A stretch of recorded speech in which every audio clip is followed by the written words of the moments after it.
the score, you're going to see the majority of it's going to be written in common time. Now, you will see occasionally in lots of theater pieces 6A. Yeah. But for our purposes, we're not doing 6A until that's like our next to the last lesson this school year. But, so we have 4 beats per measure. What if that 4 was a 2? Oh, we get 2 beats. 2. How about if it was a 3? 3 beats. 3 beats. Now, what if I had 4 and I told you guys that we had to write one measure? If we have to write one measure of 4 time signature, what do we have to make sure we have in that measure?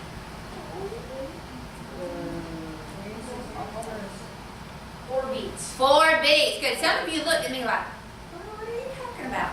That's one of those higher order thinking type questions that you had to stop and think for a second. Yes, 4 beats in each measure. So let's just do one real quick, and then I'm going to explain to you our step process and turn you guys loose to work on it. All right, so we got 4. Let's do 4 beats. Do not say a whole note. You're not taking the easy way out. All right, someone raise your hand and give me a note. All right, Tara. A half note. Good. All right, now that half note receives how many beats? 2. So that's 1, 2. So right now we needed 4 beats, and we have used 2. So we need how many more beats? 2. All right, Hayden, give me one. A quarter note? A quarter note. Good. All right, so that gives us a total of how many beats? 3. So how many more do we need? 1. 1. We need 1 more beat. Now we can do that a couple of different ways. So, all right, Harrison? 2 eighth notes. 2 eighth notes. Good. So does that make our measure complete? Yes. Yes. It does. It completes our measure. Now right now, why do you think I'm writing all the notes on the A space? All right, Will? So that it doesn't get too confusing, that we can do the rhythm instead of the rowing. Right. Right now we're working on the rhythm. Now, if we wanted to take this rhythm and turn it into a melody, how would we convert our rhythm pattern that we've just written, this one measure, and turn it into a melody? What would we have to do? Is there anything difficult we would have to do? No. No. Right, just write it on the notes. How do I know what notes are what? Move around the Move around the notes, right, move around the notes. But how would I know if I move around the notes? How am I going to know what the notes are? What do I use? like a I don't know anymore, but it's like I use every good boy does fine or something like that. Okay, every good boy does fine. That's one of them. What is the one that we created, that we use? Oh, Every good burger deserves fries, because for some reason when we come in here we're still hungry, right? And we're already thinking about lunch. Now we don't want one of the cheeseburgers in the lunchroom, do we? No. We definitely want a cheeseburger from somewhere else, but Five Guys, okay? And they've got good fries there too, right? So we got, now can you have a good cheeseburger without eating some good hot fries with it? No, that's crazy. So that's why we came up with every good burger deserves fries, because we didn't want the girls to feel left out, because when we say every good boy does fine, or every good boy deserves fudge, if we use that, the girls are just completely left out, aren't they? So, you thought it was gender bias, is that what you said? No, for this. Every girl buys. What? Every girl buys designer clothes. Oh, every girl buys designer. That is very good. So now, girls, you have another one to use. Good.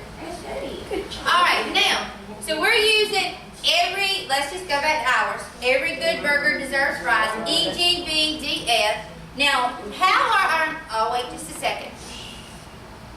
How are our lines numbered? Are they numbered going? So if I told you if I asked you, what letter is on line number 4? Would I be talking about this, or would I be talking about this one? The D, because the staff is numbered 1, 2, 3, 4, 5. Same thing with space. How do we remember what space is? Space. Space rhymes with face, doesn't it? That's easy. Yeah. All right. Now, if you have any, like for example, where I've been working on mine over here, I have a couple of notes that are right below the staff. Yeah. If you have one that's below the staff, just look at your notes. It's like going in ABC order. If what comes before E in the alphabet, D. So you know if you go right below it, that's going to be a D. And that would be down an octave from the other E. Right, that is down an octave. Very good. Because how many notes are in an octave? 8. 8. Good. Now, what if I get a little line, a little ledger line, and I put a note right up under that That's D? middle C. Middle C. Very good. All right, what if I wanted to go one above this F? G, right, because G comes after F. What? How about when we get to G? Do I go to H or do what? A. No, you go to A. Right, we go back to A. Very good. All right, you guys have learned a lot so far this year. Now, here's your steps, and then I'm going to turn you loose to work on your group project.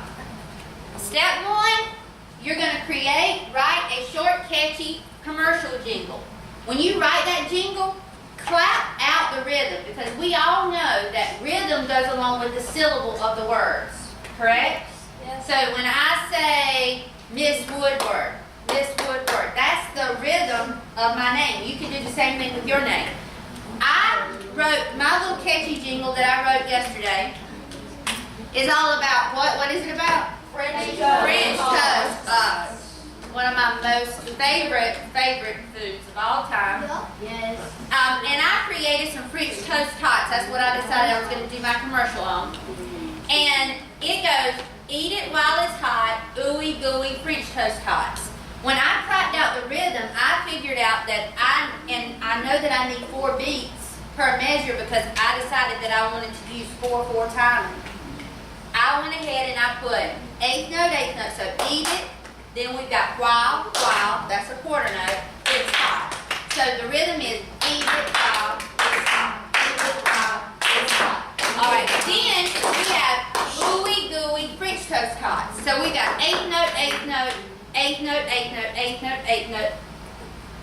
What is it in the quarter note? Good. So ooey gooey French toast tots.